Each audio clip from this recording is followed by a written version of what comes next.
ఎంత అవినీతి! రేవంత్ రెడ్డి సొంత అల్లుడు మ్యాక్స్బిన్ ఫార్మస్యూటికల్ కంపెనీలో డైరెక్టర్. ఎక్కడి నుంచి వస్తున్నాయి డబ్బులు? 100,000 కోట్లు వీళ్ళకి, ఫార్మస్యూటికల్ కంపెనీస్కి.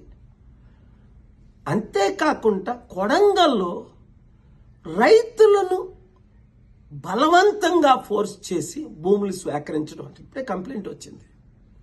వదిలేది లేదు. గుర్తించుకున్నారు కదా మీరంతా. త్వరలో వస్తున్నాను. 2-3 రోజుల తర్వాత మీరు తొందరపడకండి, ఆత్మహత్యలు చేసుకోకండి, కంగారు పడకండి. వీళ్ళ అవినీతిని ఎక్స్పోజ్ చేద్దాం, కోర్టులకు వెళ్దాం, ప్రార్థిద్దాం. న్యాయం చేయడానికి నేనున్నానని గమనించండి. ఈ వీడియో అందరికీ షేర్ చేయండి. అంతేకాకుండా చిత్తుగా రాబోయే జనవరిలో జరగబోయనున్న సర్పంచ్ ఎలక్షన్లు ఈ పార్టీలన్నింటినీ చిత్తుగా ఓడించండి. ప్రజాశాంతి పార్టీ తరపుని ఇండిపెండెంట్గా పోటీ చేద్దాం అనుకున్నవారు, ఇతర పార్టీలు అనవసరం అనుకున్నవారు అందరూ నవంబర్ 28 11 గంటలకు ప్రజాశాంతి పార్టీ అమీర్పేట ఆఫీస్కి రండి. మార్పు రావాలి, మార్పు తేవాలి. ఆ మార్పు మనమే తేవాలి. లేకపోతే రేవంత్ రెడ్డి వచ్చి సంవత్సరం అయింది, 1,00,000 కోట్లు అప్ప. అప్పుడు ముందు 7 లక్షల కోట్లు అప్ప. ఇంకెంత కాలం ఈ అవినీతి అన్యాయం? వాళ్ళకి 1,00,000 కోట్లు, మనకి 1,00,000 కోట్లు అప్పు. మీరే మార్చాలి.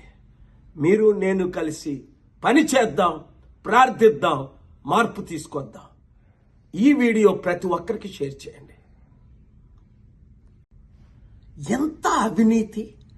రేవంత్ రెడ్డి సొంత అల్లుడు మ్యాక్స్బిన్ ఫార్మస్యూటికల్ కంపెనీలో డైరెక్టర్.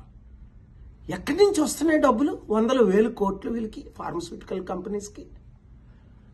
అంతేకాకుండా కొడంగల్లో రైతులను బలవంతంగా ఫోర్స్ చేసి భూములు స్వీకరించడం అంటే ఇప్పుడే కంప్లైంట్ వచ్చింది. వదిలేది లేదు. గుర్తించుకున్నారు కదా మీరంతా. త్వరలో వస్తున్నాను. 2-3 రోజుల తర్వాత మీరు తొందరపడకండి, ఆత్మహత్యలు చేసుకోకండి, కంగారు పడకండి. వీళ్ళ అవినీతిని ఎక్స్పోజ్ చేద్దాం, కోర్టులకు వెళ్దాం, ప్రార్థిద్దాం. న్యాయం చేయడానికి నేనున్నానని గమనించండి.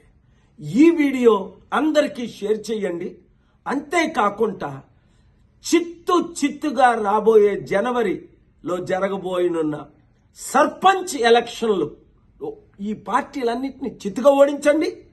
ప్రజాశాంతి పార్టీ తరపుని ఇండిపెండెంట్గా పోటీ చేద్దాం అనుకున్నవారు, ఇతర పార్టీలు అనవసరం అనుకున్నవారు అందరూ నవంబర్ 28 11 గంటలకు ప్రజాశాంతి పార్టీ అమీర్పేట ఆఫీస్కి రండి.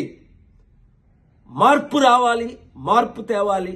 ఆ మార్పు మనమే తేవాలి. లేకపోతే రేవంత్ రెడ్డి వచ్చి సంవత్సరం అయింది, 1,00,000 కోట్లు అప్ప.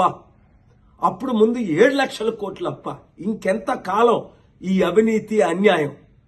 వాళ్ళకి 1,00,000 కోట్లు, మనకి 1,00,000 కోట్లు అప్పు. మీరే మార్చాలి.